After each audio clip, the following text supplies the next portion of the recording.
Woe is the pastor who preaches on this passage to a church in 21st century America, because the demographics are not necessarily in your favor.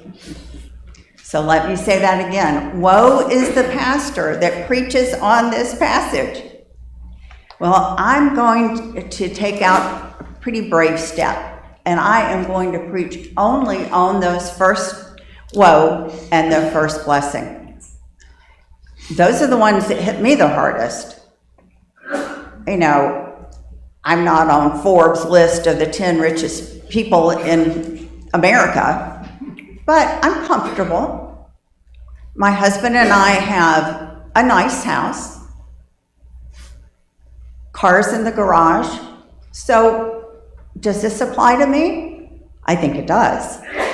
I think it does. And as we go through, you can decide if it applies to you. And I, again, am going to hit that first thing hard because I need to hear it. But first, I want to set the scene. Jesus has been up on the mountain, and he has given us the Beatitudes from Matthew. Blessed are the poor in spirit. These are a little different. This is Luke's version, and he has Jesus standing on a level place, on a plain. And this is called the Sermon on the Plain, and the other is called the Sermon on the Mount. But most people know that Sermon on the Mount. So Jesus was there. He came down the mountain, and he stayed in this flat spot. All around him were people clamoring for him. His disciples were there. The apostles were there. The crowd was there. This was a big, smelly, dirty crowd. And Jesus is right there with them. You may wonder, why a flat place? Well, that is because that everything will be level. That in God's kingdom, all are equal. So I wonder, what are the poor thinking? Blessed are you. Wow. People who were outcast then were really outcast. Do you remember the story of the woman who'd been bleeding for 12 years? And people in front of her, she had to yell, unclean, unclean, wherever she went, and people would move away from her. She didn't have a home to live in. The unclean were treated somewhat like the caste in India. They were ignored. So what would it feel like to be one of those where Jesus says, blessed are you? The poor must have been amazed. But I think they were also wondering, this word for poor that they would have heard means completely destitute. So what about the indentured servants, the women, people who were not on the bottom of the destitute scale? They may have been wondering, is this for me? What would it be like to be an outcast in the 21st century? Maybe you felt it. I think of the little girl in middle school. Middle school is the hardest time for girls in any of their education, and sometimes for all their life. They're looking on social media, and their friends have things they don't have. They are sometimes bullied. As I said, middle school is the time that young women often have depression. They feel alone, discounted. What about the lonely? That would be an outcast for today. My friend, Reverend Jan Talbert, had a small little church. That church, right outside Atlanta, was so small, they didn't have a bathroom. So they would come prepared, but one of the most important parts of the service for her was the passing of the peace. There were people there who had not had human touch since last Sunday. So we sometimes forget about how lonely it can be.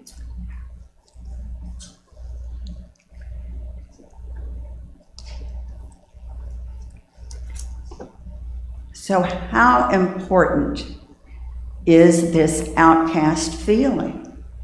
It affects your everyday life for most folks. You don't feel wanted or appreciated. And so for Jesus to say, "Blessed are you," must have been an amazing word. Must have made them feel amazing and wonderful. Just think of it. But what about the others? What is the rich? How rich do I have to be one of the people who are woed? Is it a modest house? Is it the biggest house on the block? Is it 2 cars in the garage? Or is it 3 cars in the garage? Rich is not defined. But there is good news for all of us who might be considered, at least by some others, as rich. And that is the word woe. You hear sometimes, "Woe is me." And that is the only use in America, according to the dictionary, that we have of woe.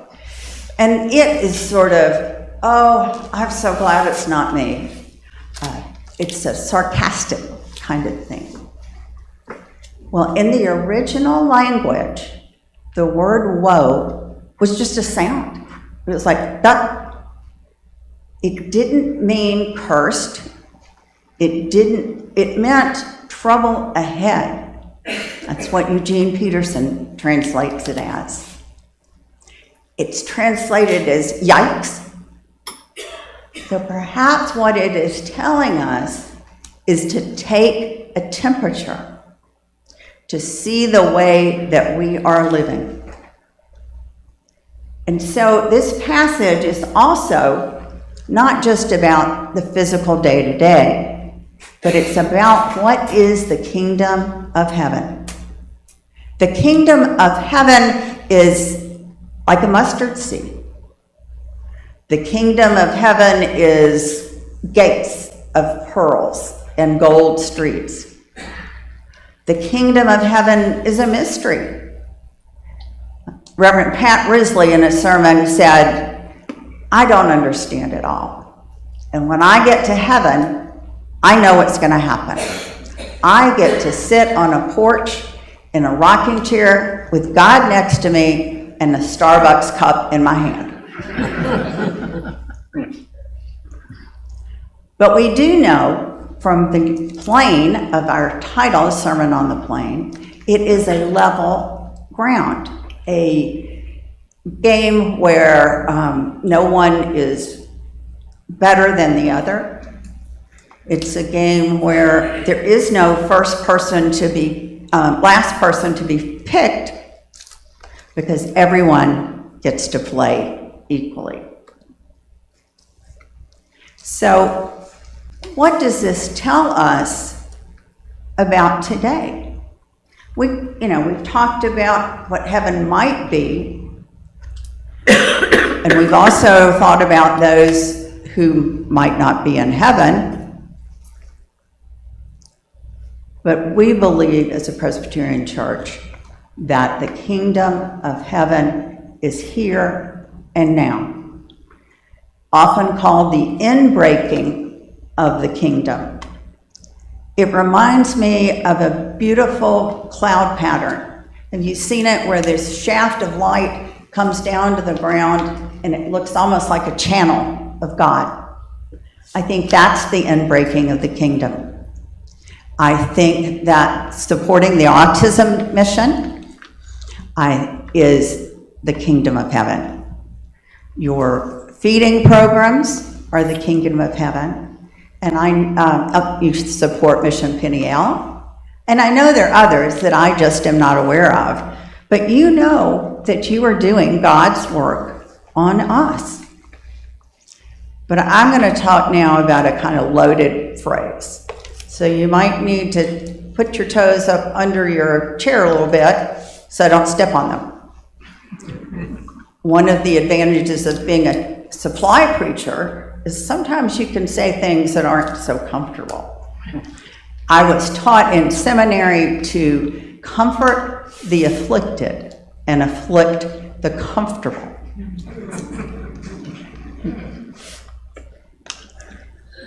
One of my friends said, I wish we would quit talking about all this social justice stuff. I don't know where it fits in, God's love. And we talked about it some more, and I said, I think it's there. I think it's in the Beatitudes. I think it is in the requirement that we, because of the grace of God, we give back. We respond. It's not works. It's not works that get us into heaven.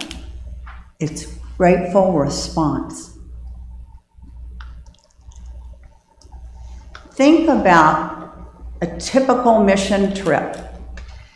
I've been on several. We went to the reservation in Arizona, the Navajo reservation, and we did some painting. We had a vacation Bible school, and we asked the women to participate with us. But it's a common problem today that people in Africa actually throw mud on the walls of their houses to encourage people who come and have them feel like they've done something. But what if you went out in that community and hired a crew to paint that building? There would be money in the economy.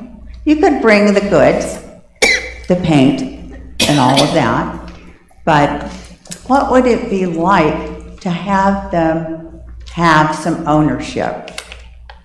We know the saying, give a man a fish or teach him to fish. And I think teaching him to fish would be allowing him to do that. I'd like to give you another example of a local time with the inbreaking of the kingdom. Let's revisit again that inbreaking of the kingdom word. The Celtic folks call it a thin place, that they are places where the Spirit of God is the closest, and it's a very thin place. You can feel it. You know that God's veil is being broken. It's those times that we talked about where people feel valued and loved.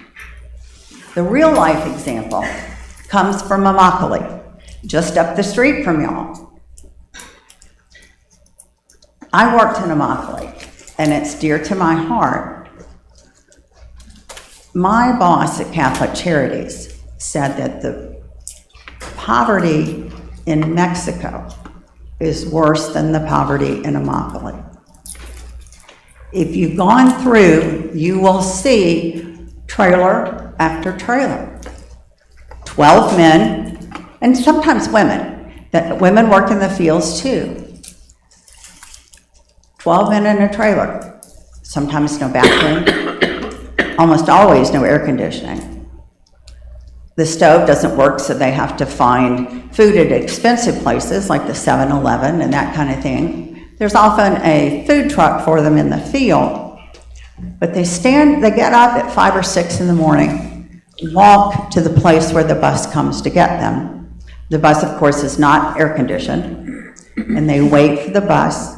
They might not be picked. If someone looks infirm, that won't be one of the workers that the foreman picks out. So he goes home with nothing to eat. When they get to the fields, the laws of agricultural department do not apply to them. So there's no OSHA, no occupational safety. There are no water stations. Until last year, or during COVID, the farmers were not required to have water stations. They were on their own. And you've been in our 107-degree weather, and you would hate to think what that would be like with no water. They pick the tomatoes. It's a hard, difficult job. On one of my mission trips, we weeded the farm. They have to weed as a part of their duties, but they don't get paid for it because there are no tomatoes, and they get paid by the bucket. And I can tell you that the weeding was tough. And I admit that I'm part of the comfortable, and I went and got a massage because my arms hurt so much. They don't have that luxury. A bucket of tomatoes weighs about the same as a 2-year-old child. It's heavy. They're paid by the bucket. When that bucket is full, they have to take it, that toddler-sized bucket, toddler weight bucket, hold it up over their heads and throw it into the truck. And it's a truck probably higher than a pickup truck, given the way that it is. So during that day, they've waited, they've picked tomatoes, they've put them in the spot, haven't had any water. There's a case from not quite 10 years ago where they prosecuted the farmers for having a U-Haul truck where 2 people were chained in at night. And the prosecutors in Immokalee actually convicted those farmers of slavery. Who would think you would have a slavery case just up the road?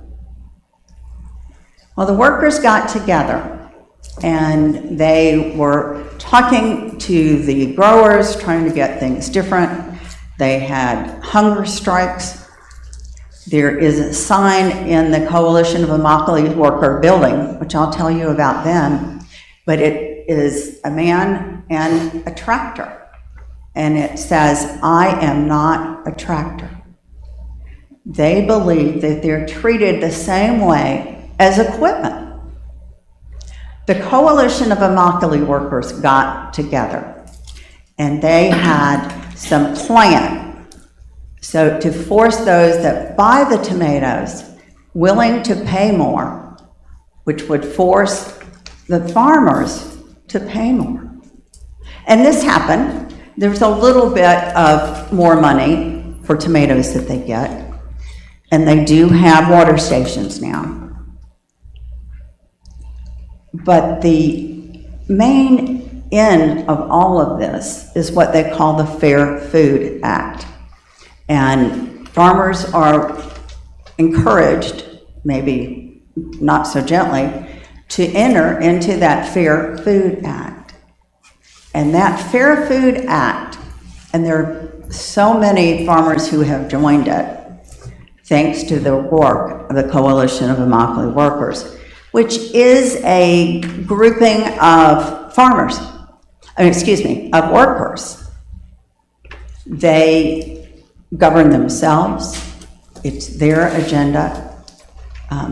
It's not like some man on top saying, oh, this is what I think will help you. But that does happen sometimes. They have built the nicest apartments. They are affordable or free, but they're affordable. But the men continue to live in trailers. Why is that? They do that because they want to send all their money home to their families. So for those folks who said, I have the key, let's give them a nice place to live, and then they won't have to pay exorbitant rates for this trailer for 12 men to live in it. And nobody used it. Because I think we were deciding without knowing what is the right thing to do. We talked about kindness a couple weeks ago, and the kind of kindness where you sit with someone that you get to know them. So the Coalition for Immokalee Workers is an example of a thin place where God has come in and folks have helped them, the rich have helped them, but they are the arbiters of what they think is best for them. One day, a foreman took one of those full baskets, they're actually sort of like flower pots, like the old clay ones, and threw it at one of the workers. He was injured very badly. He went to the hospital. Nothing happened to the grower. Nothing happened to the foreman. It was just business as usual. Until the Coalition for Immokalee Workers called Taco Bell. Taco Bell is the largest purchaser of tomatoes of any of the fast food chain restaurants. And the coalition said, listen, Mr. Corporation, you signed the Fair Food Act, and it's time for you to act like a good corporate citizen. And then the farmers were held accountable, the foreman was sanctioned, and his medical bills were paid for. This is what an inbreaking of the kingdom looks like to me. It's one where the playing field gets more level. It's not completely there, obviously. But we look back and we say, woe is me.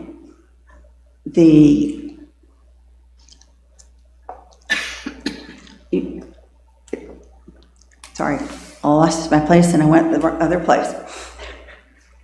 So this is that real life example of what the inbreaking of the kingdom is. And because woe means not cursed, but trouble ahead, our duty is to look at ourselves and look at our world and say, where do people need to be lifted up so that we can have a level playing field? Barbara Brown Taylor is a wonderful preacher. She was on a list of 40 best preachers in America. I think she was the only woman. She's an Episcopal priest. She was at the door shaking hands, like we do, and the man said, I'm going to sell him everything. And she looked at him and she said, well, I didn't mean that. So the thought of that scares all of us.